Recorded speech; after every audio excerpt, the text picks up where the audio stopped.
Krishna terdiam, dia menatap Amelia lama sekali. Amelia mengumpulkan foto-foto itu satu persatu, memasukkannya kembali ke dalam amplop, lalu memasukkannya ke dalam sakunya dan bangkit dan pergi. Aku akan membawanya pergi sekarang. Baik, Krishna mengangguk. Jangan kirim seseorang untuk mengikuti kita, waktunya habis, aku akan memberitahumu untuk menjemputnya. Iya, berapa hari yang kamu butuhkan? 7 hari, tidak masalah. Amelia tidak mengatakan apa-apa, berbalik dan pergi. Krishna memandangi punggung rampingnya dan tiba-tiba berkata, Nona Wijaya, kamu telah bercerai dari Henry, dan masa lalu sudah berakhir. Saya akan mengirim seseorang untuk menghapus semua kenangan Yogyakarta tentangmu. Jika kamu cukup beruntung tetap hidup, jangan kembali ke Henry lagi. Amelia berhenti. Sebenarnya, Henry bisa menikahi istri manapun di masa depan, tapi itu pasti bukan kamu. Dia mencintaimu, dia mengambil sebotol obat tidur saat kau pergi. Dia bunuh diri, dan sulit untuk menyerah. Ini secara langsung memperburuk kondisinya.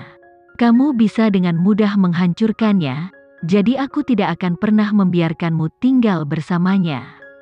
Lagi pula, tentang kamu dan Bisma, dia juga anakku. Dia tidak pernah menyukai siapapun. Kamu yang pertama, kamu terjebak di antara saudara laki-lakinya. Cepat atau lambat mereka akan kembali untukmu. Keluarga Mahendra pernah mengalami kekacauan, dan saya tidak ingin sejarah terulang kembali. Amelia tidak berbalik, dia benar-benar merasa bahwa Krishna adalah seorang kapitalis sejati, dan dia dapat bernegosiasi denganmu dengan cara yang terdengar tinggi dan berbicara begitu terus terang sehingga kamu akan menjadi lumpuh. Dia tidak memiliki tawar-menawar dalam negosiasi ini, hanya mengambil gambar dari sebuah amplop dan dia hancur. Dia berjaga-jaga. Dia tidak ingin ada kecelakaan. Amelia mengaku semanis kekasihnya. Jangan khawatir, ketika dia normal kembali, aku akan membiarkan dia melupakanku sepenuhnya. Krishna tidak bertanya padanya bagaimana membuatnya melupakannya tetapi hanya mengangguk. Oke, ngomong-ngomong, Nona Wijaya, aku sebenarnya ingin mengatakan sekarang bahwa Henry akan kembali ke kota Makassar bersamaku, dan dia akan mewarisi keluarga Mahendra. Saya juga memilih tunangan untuknya. Amelia mendengarnya langsung terdiam. Apa kau tidak ingin menanyakan nama tunangan Henry? Tidak dibutuhkan. Amelia pergi. Henry bermimpi panjang. Dia bermimpi Amelia pergi. Dia mengejarnya dengan putus asa, tetapi dia tidak bisa mengejarnya. Dia mencarinya kemana-mana. Ketika dia akan putus asa, tubuh langsingnya tiba-tiba menekannya. 2 tangan kecil melingkari lehernya, menatapnya dengan alis yang bengkok. Tuan Henry, aku tidak pergi. Kamu di sini, mengapa saya harus pergi? Dia mengulurkan tangannya untuk menekannya di pelukannya, dan wajah tampannya menempel di rambut panjangnya. Dia sakit, semua tulangnya mati rasa karena gigitannya, dan dia berbisik, Amelia. Henry tiba-tiba membuka matanya. Dia sadar. Di mana dia? Henry duduk dan melihat lingkungan di sini. Sepertinya desa kecil di luar dunia, jauh dari keramaian dan hiruk-pikuk kota. Itu tenang, dan ada tangisan burung yang ringan dan ceria di telinganya, dan matahari pagi yang cerah dari jendela. Setelah dilapisi, molekul kuning dan hangat di udara menjadi sangat indah. Apakah dia sedang bermimpi? Mimpi surga. Henry bangkit dan bangun dari tempat tidur. Ada sepasang sandal biru tua di samping tempat tidur. Dia memakainya, dan ternyata pas. Dia mendorong pintu hingga terbuka dan keluar. Di luar ada taman besar. Ada berbagai sayuran hijau dan buah-buahan segar yang ditanam di kebun. Dinding putih susu ditutupi dengan daun hijau cerah. Taman itu dikelilingi oleh bunga-bunga besar. Semuanya indah.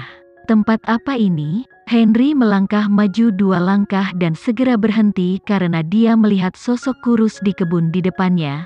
itu adalah Amelia. Gadis hari ini memiliki rambut panjang tersebar, dia jongkok. Rambut panjangnya telah mencapai pinggang lembutnya. Dia mengenakan kardigan pendek berwarna kuning angsa dengan puff putih di bawahnya. Dia tampak seperti rumah yang manis dan lembut. Ada sekeranjang sayuran di sampingnya. Dengan gunting di tangan kecilnya, dia memotong tomat ceri kecil, stroberi merah, dan ceri utuh, lalu dengan hati-hati meletakkannya di dalam keranjang. Dia memetik buah itu dan berjalan dengan keranjang, dan segera matanya yang cerah bertemu dengan dia yang baru saja bangun. Henry tercengang, menatapnya. Bukankah dia seharusnya terbang ke kota Makassar?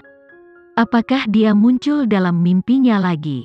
Saat ini Amelia datang, dan dia menatapnya dengan wajah cantik dan berkata, "Apakah kamu sudah sadar?"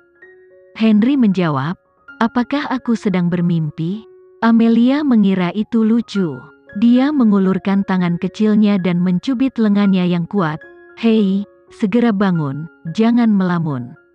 Rasa sakit di lengannya begitu jelas, Henry yakin bahwa dia tidak sedang bermimpi, itu nyata. Melihat dia bangun, Amelia menarik tangan kecilnya. Tapi detik berikutnya dia mengulurkan tangan besarnya, dan jari-jarinya yang halus meraih pergelangan tangan rampingnya. "Di mana kita?"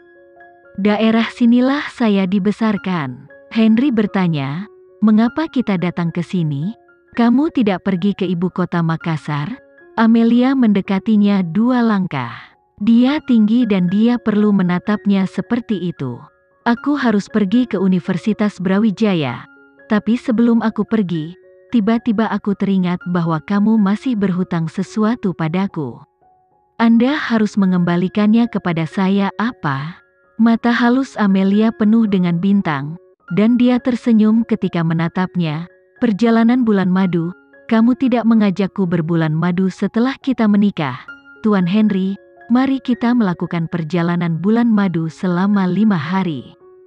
Dia telah tertidur selama 2 hari, dan ada 5 hari tersisa dalam 7 hari. Dia ingin pergi berbulan madu dengannya." Tubuh Henry yang tinggi, dan suara lembut dan manis gadis itu terdengar di seluruh telinganya. Dia berkata, "Tuan Henry, ayo kita melakukan perjalanan bulan madu selama 5 hari." Itu seperti bulu yang dengan ringan melintasi danau jantungnya, menyebabkan riak di danau itu. Pergelangan tangannya yang ramping masih di telapak tangannya, dan kulit gadis itu sehalus sutra dan lembut. Dia berkata, "Apakah kamu tahu sesuatu?" Dia secara alami waspada dan telah menemukan kelainannya. Amelia mengangguk, "Yah, saya tahu semua yang harus saya ketahui." Mata sipit Henry seperti percikan tinta, dengan badai kecil menumpuk di dalamnya, tak terduga, dan segera dia mengertakkan gigi dan suaranya terdengar kejam. "Siapa yang memberitahumu? Aku sedang mencari mereka." Dia melepaskannya.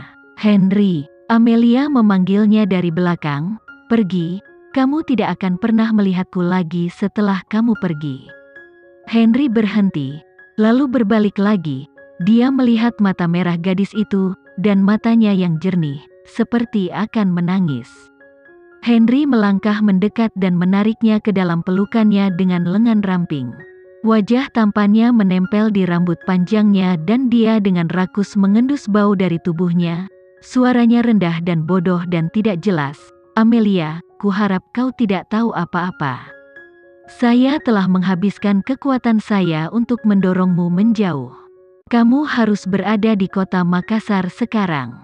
Amelia menurunkan tubuh langsingnya, membenamkan wajahnya yang berkaca-kaca di lehernya, dan memeluk pinggangnya yang kuat dengan tangan kecilnya. "Aku ingin pergi juga, tapi, Tuan Henry, aku tidak tahan denganmu." Henry mengencangkan lengannya yang kuat, dan berkata, "Amelia, jangan merindukanku lagi, jangan biarkan aku melihat bahwa kamu masih mencintaiku, jika tidak, aku akan tersiksa gila." Mengatakan bahwa Henry memaksa dirinya untuk melepaskannya, dia memegang tangan kecilnya di telapak tangannya, menyeretnya, dan berjalan ke depan. Ayo kembali ke Yogyakarta dan pergi ke bandara. Aku akan membawamu ke pesawat dan membawamu pergi. Dia mengangkangi banyak. Amelia diseret dan tersandung di belakangnya. Dia melihat profilnya yang dingin dan putih dengan air mata kabur, dan berbisik, "Aku pergi, apa yang kamu lakukan?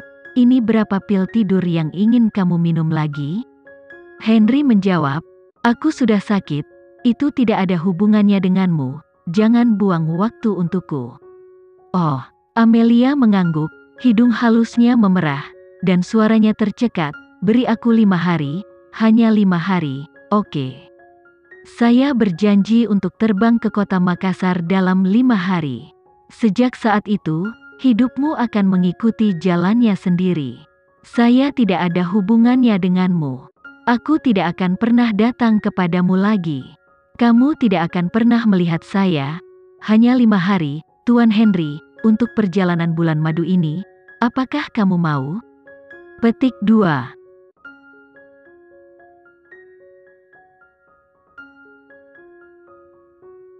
Sekian dulu ya video kali ini, kita lanjutkan lagi videonya di lain waktu. Oh iya, bagaimana menurut kalian? Semoga bisa sedikit menghibur kalian semua. Untuk teman-teman yang baru nonton, jangan lupa subscribe ya, hehehe. Dan kalau teman-teman ada yang ingin gabung langganan, bisa langsung gabung saja untuk dapat fitur yang menarik dan sedikit membantu Mimin. Terima kasih banyak sudah menonton, sampai jumpa lagi, bye.